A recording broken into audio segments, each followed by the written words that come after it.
today we are going to discuss one of the new chapter, okay, congruence of triangle। हम लोग एक new chapter सीखने वाले हैं आज, congruence of triangle। इसकी में देखिए दो सिलेबस है आपका यहाँ पे।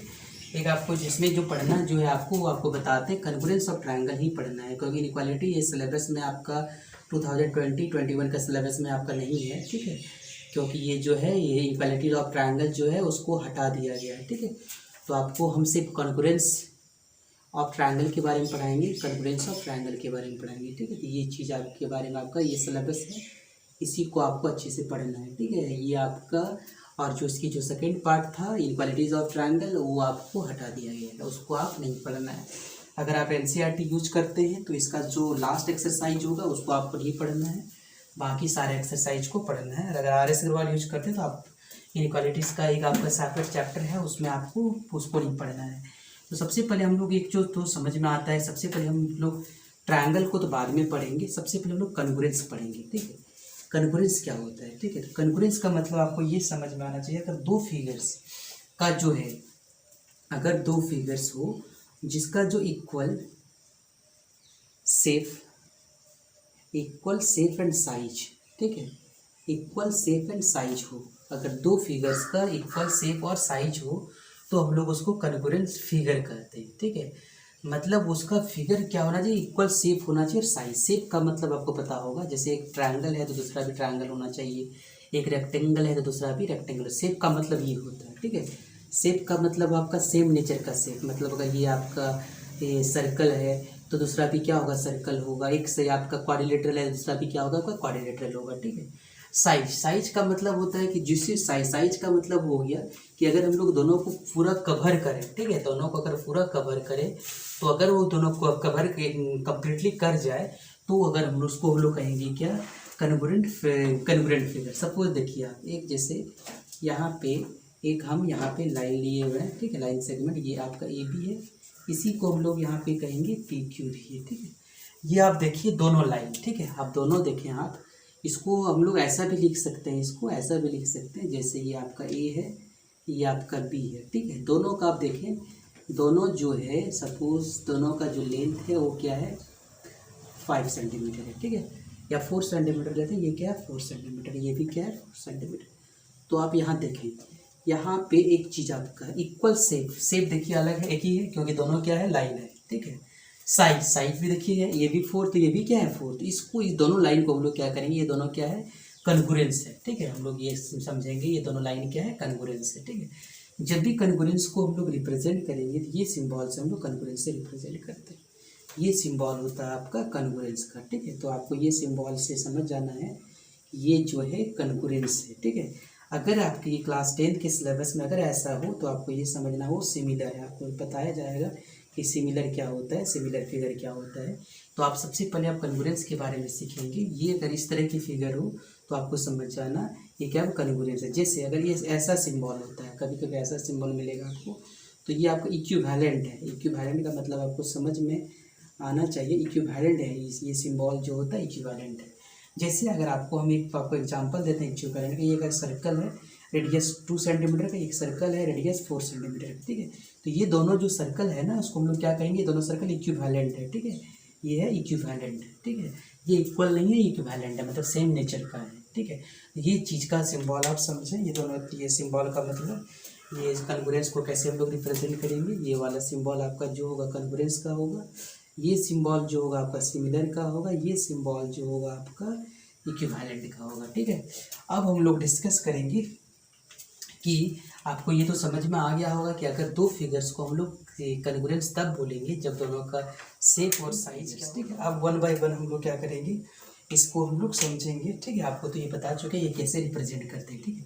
सबसे पहला केस नंबर 1, ठीक है, केस नंबर 1 सबसे पहले हम लोग सीखेंगे कि लाइन का कॉन्ग्रुएंसी, ठीक है, मतलब congruent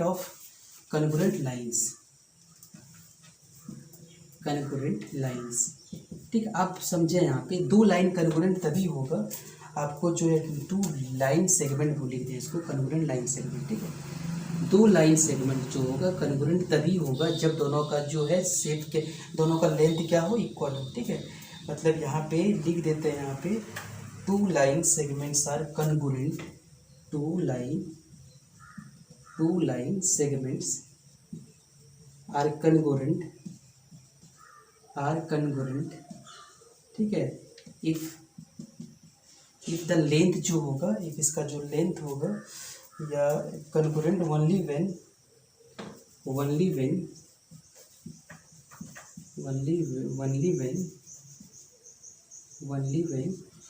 the length are equal, okay, the length are equal,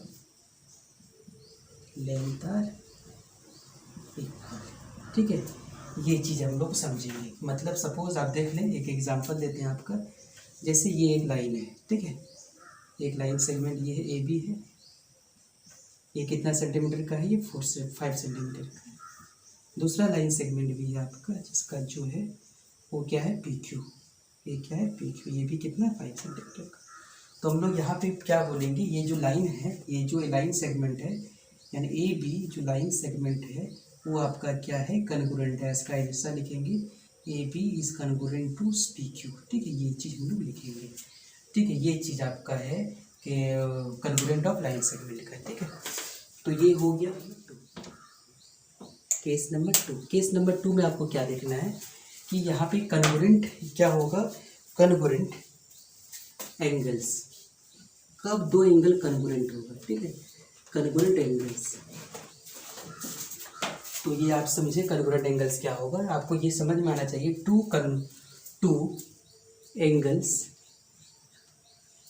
angles are कनगोरेंट, दो एंगल्स को हम लोग क्या कहेंगे, कनगोरेंट होगा। उसके लिए कंडीशन होता है कि दोनों का मेजर क्या होना चाहिए, इक्वल होना चाहिए, ठीक है। Two angles are congruent only when the major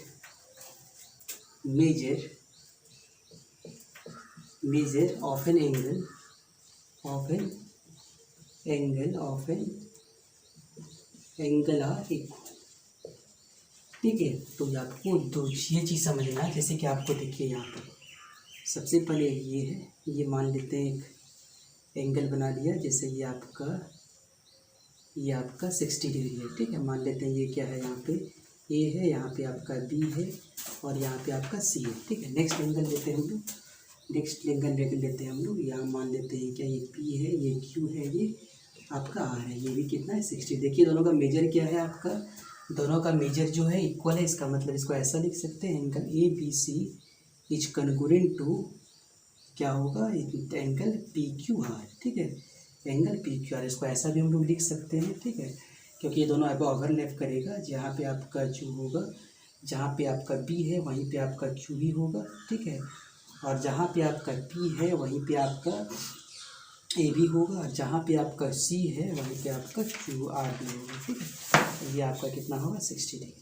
तो ये हो गया आपका कनगोरेंट एंगल्स, ठीक है। नेक्स्ट हम लोग सीखते हैं केस नंबर 3।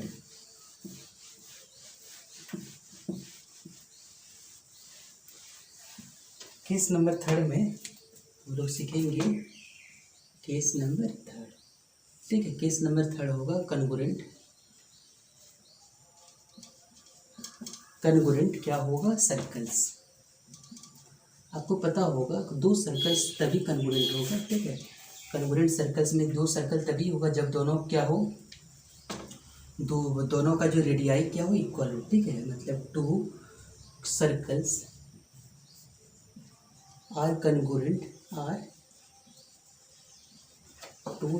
आर कनगोरेंट ठीक है, only when the radii are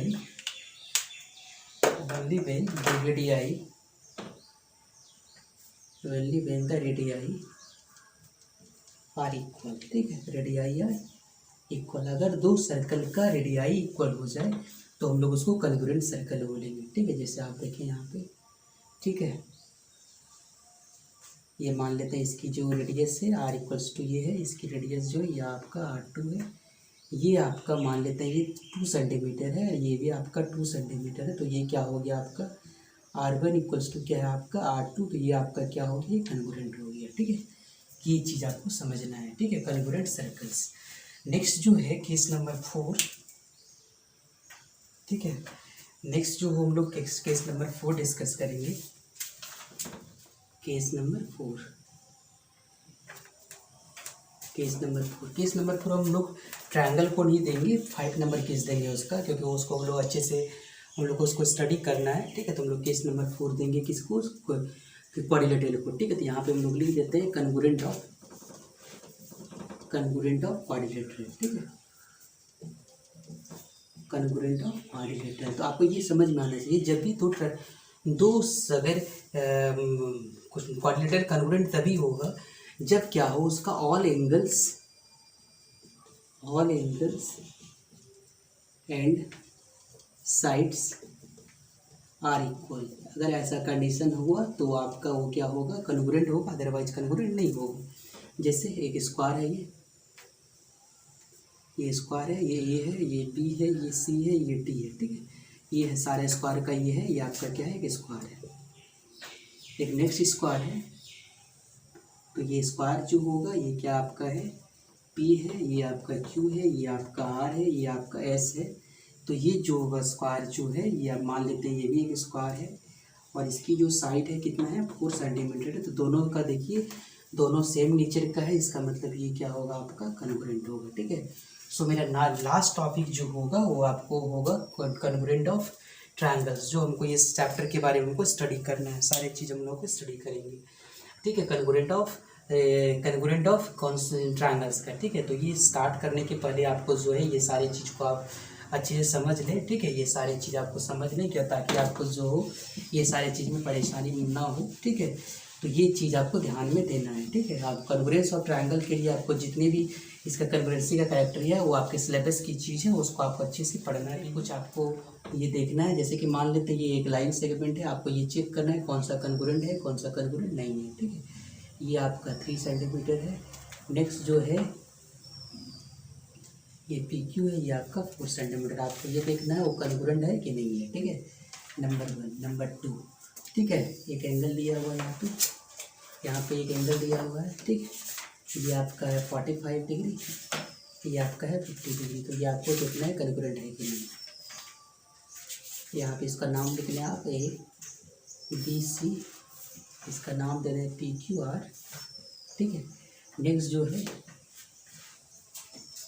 ये आपका एक रेक्टेंगल है, ये आपका 4 है, ये आपका 2 है, ये आपका क्या है, रेक्टेंगल है, ये आपका रेक्टेंगल है। ये आपका जो है एक स्क्वायर है, ठीक है, ये आपका एक स्क्वायर है। ये आपका ये 4 है, ये 4 है, ये 4 है, ये 4 है, ये आपका स्क्वायर है। तो आपको ये देखना है ये कन्गुरेंट है कि नहीं है। नंबर 4 में एक मान लेते एक सर्कल दिया हुआ है आपका, ये आपका एक सर्कल दिया हुआ है। ये सर्कल का जो रेडियस है वो आपका जो है 2 है, ये रेडियस का जो सर्कल है वो आपका क्या है, 4 है। तो आपको देखना है ये सर्कल जो है कन्गुरेंट है कि नहीं, ठीक है। नेक्स्ट जो है एक आपका यहाँ पे पी क्यू है, लाइन सेगमेंट, ये आपका 5, ये आपका 7 सेंटीमीटर है। और नेक्स्ट एक और है आपका जो है RS, ठीक है, ये आपका 7 सेंटीमीटर। तो ये सारी चीज़ को आप लोग देखेंगे कि ये सारी चीज़ कन्गुरेंट है कि नहीं है, आपको डिस्कस ये करना है, ठीक है। उसके बाद नेक्स्ट जो टॉपिक होगा मेरा वो आपको कन्गुरेंसी ऑफ ट्रायंगल होगा, उसमें आपको सारा चीज़ को बताया जाएगा। Okay, thank you.